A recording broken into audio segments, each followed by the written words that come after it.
Crime. It's a major issue in large American cities, and Detroit is certainly no exception. To help combat crime, a new civilian organization is forming here to partner with law enforcement.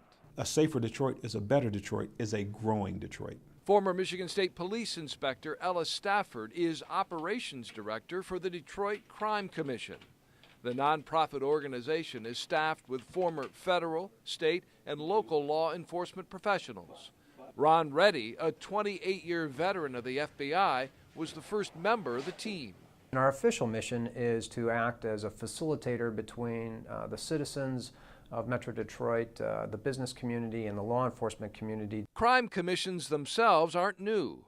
New York City has one, also Chicago and Tulsa, San Diego too. Some have been around for 100 years. In Detroit, the new commission hopes to lessen the burden on local law enforcement in a time of reduced manpower and budget challenges.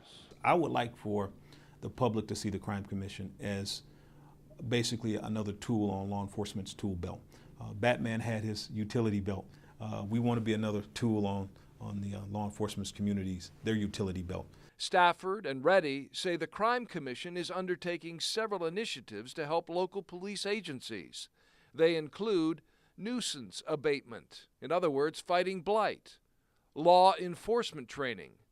They'll be rolling out a program to help landlords of multiple unit apartments recognize and address problems before crimes occur.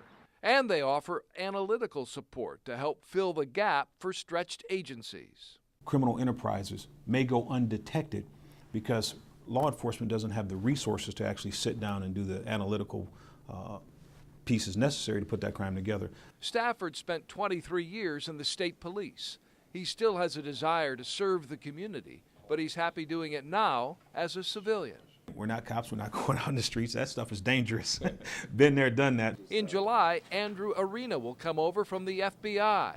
He heads the Detroit field office as special agent in charge and will become executive director of the Detroit Crime Commission. People have bent over backwards to offer their insight, to help us get established, to show us areas where we might be able to help.